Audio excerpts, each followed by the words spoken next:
Like I had noticed some gray hairs here and there, but they just started sprouting. Like the left side of my beard came out gray. I don't know what happened. Happens overnight. Yeah, it's horseshit. Well, you get older, let me tell you. Yeah, no joke. Right. So how y'all doing? Great, very good. So I'll basically tell y'all what's happened.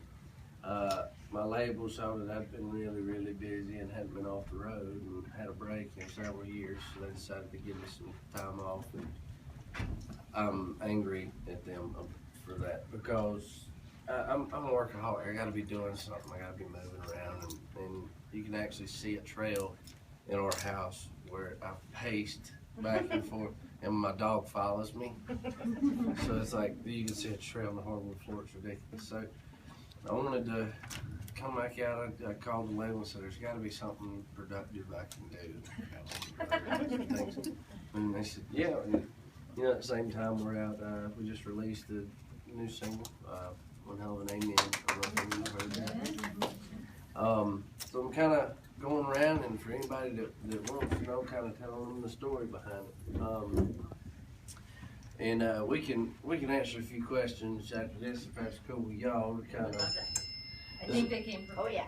yeah. The first part of the story is it's a little heavy, so but it lighter as it goes on. But you know, it's easy the first time you hear this song, especially a lot of folks in the business listen to the first 30 seconds of it and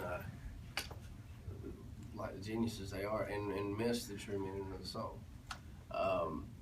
You know, the first 30 seconds will reveal to you that it's about a soldier dying, you know, which is an extremely sad thing and a tragedy. But if you let the song play past the first chorus and get into the second verse, you'll see long story short, the first verse is not just a random soldier, and it's you know, regardless of which soldier it's about, if we lose one, we lose an American, we lose a brother or a sister. But you know, I like the idea, and I like to say that I support the military. Even when the radio portion of my career started, didn't know what that actually meant. Didn't know what actively supporting the military was, as opposed to just, well, I like the military and I appreciate them.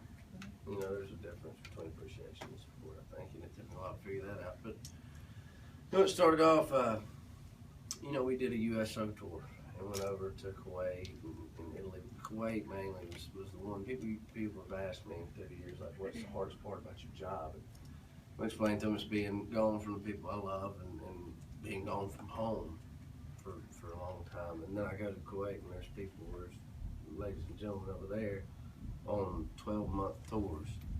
And that's something I can't even relate to. So there went my reason to bitch about my job. The military has a way of making my problems seem really small and me seem really small as a person.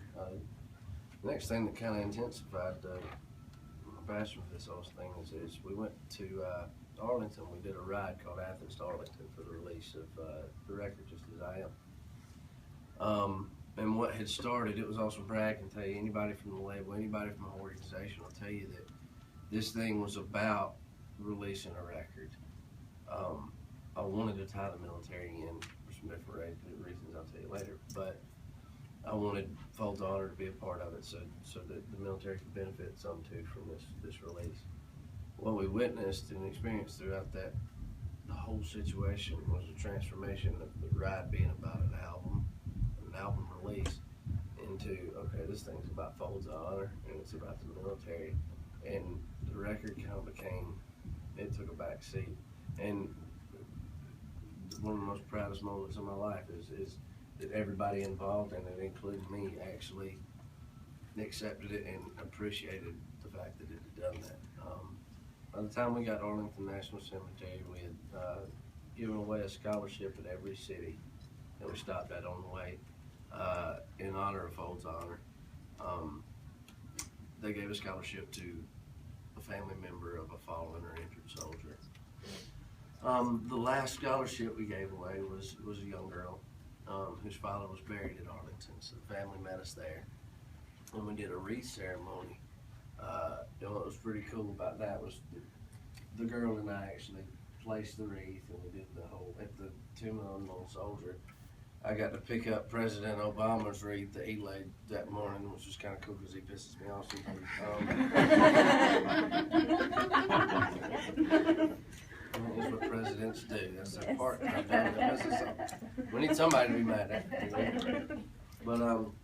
But regardless of what you think about the government, these soldiers they're a different animal. These guys are carrying out orders, as I have gathered, to protect our freedom.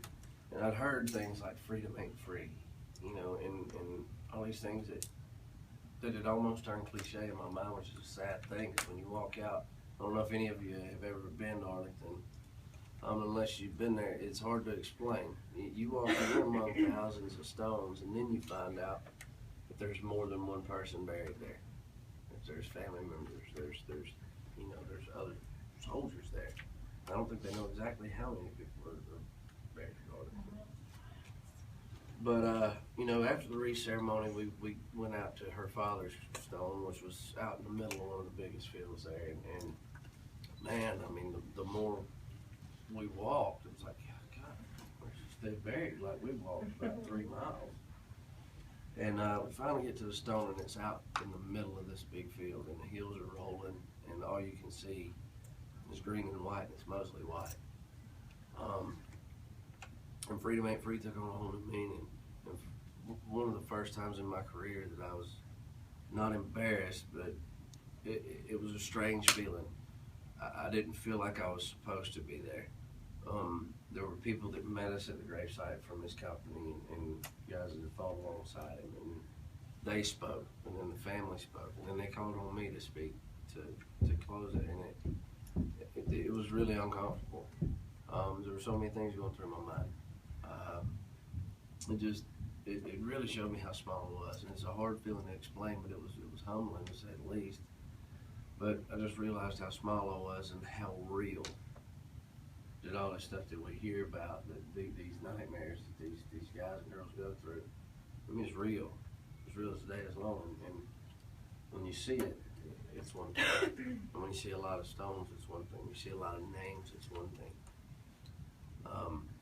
But when you have a buddy, one of my best friends from back home, did 4 tours in Iraq, his name's Josh Green, and we were war buddies back home. We were drinking buddies, party buddies, fighting buddies. We got into it together. He was a good dude. He went and when he came back several times, like he talked about this dude that he met that was his best friend over there. His name was John Lee. And this cat was just like us. The way Josh explained it to me, this dude literally could have been on the football team with him. Josh was one of those fellas when he came home the last time that had a little bit of trouble, a lot of trouble, kind of adjusting life back at home. One instance in particular, we're riding 70 miles an hour on Loop 10, which is in Athens, Georgia, where UGA is. We left the bar, and Josh felt the need to get out of the truck. I don't know if he thought we were receiving fire or if it was an IED close or what, but he needed to get out. I held on to him best I could. I was in the back seat, and I tried to check him out, but these dudes are different kind of individuals. They're not, So he finally, he was like, all right, man, I'm good. We're brothers. You let me go. I ain't gonna hit you nothing. All right. Well, I'm looking at my phone, and 5 minutes has gone by, and all of a sudden I just start seeing stars. If you look on the back of the cover, the Halfway to Heaven record, it looks like there's a shadow under my eye. It's not a shadow. That's a black eye. They just broke my nose, black both my eyes. If you ever get a chance, and then we got out of the car fighting at the house. And if you ever get a chance to fight Army Rangers, you just jump off the cliff. Make sure there's rocks at the bottom. I've been in a couple of tussles, unfortunately, and that was one that I'll never forget. That dude was, but we're brothers. We get up at the end of it, and everything was fine. But I'd never seen anything like that, and heard things like he was telling me. He had some trouble with things he'd seen, things he'd done, things that especially he watched John pass away. He watched an IED hit the Humvee in front of him. He and John were the cow gunners on the top and was looking dead at him. They were like giving each other, telling each other they were number one, and kind of joking around with each other, and it happened, and I was blessed enough to be somebody that Josh felt comfortable talking to, and this is when I was still drinking, and that was something that he was kind of using, I think, to numb a little bit of what was going on, and some nights, we wouldn't even go out, it'd just be me, him, and we'd sit around and drink a little bit, and hang out, and he'd start talking, and I'd start listening. I don't write songs about things that I hadn't seen or been through, and he made me feel like I was about as close to the situation as possible without being there. You know, you hear the term hitting home, and I think that was one of the first times that I really, really understood the full meaning of that cliche. When somebody that I cared, I'd seen the USO tour, I'd been to Arlington, it floored me, and it changed my life. But when one of my boys came home that I'd fight for and die for, it hit home, and it hit hard. And by this time I felt like I knew the dude, and it just, I'll come back to it. Second verse is about a friend of mine from back home. He's 4 years younger than me. His name was Corey Potts. So you guys know about this dude indirectly, and you don't know it. In Dirt Road Anthem, when it talks about Potts Farm, My Kind of Party, when it talks about Potts Farm, this is Corey Potts. His older brother and I played ball together. I got to play 1 year with Corey. He was my right guard. And me and Kyle were thick as thieves. What's funny is like the generations of quarterbacks that came down, it was Josh. Josh was 4 years older than us. And then Kyle took over, and then I took over. So we were the three quarterbacks at Jefferson in this song. I was all three of us together. It's kind of weird, but it's a football town. But Corey was this dude. I mean, I knew him from the time he was, knee high to a grasshopper. His joker was, we used to give him hell when he's looking, he's chubby, and he grew out of it, worked his way out of it, and was an awesome athlete. He's just an all-American small-town kid. Y'all know the guy you went to school with. There's like no drama. Everybody likes being around him because he don't have problems with nobody. He just loves life. He loves sports, and he works on the farm. That was Corey's life, and he loved life.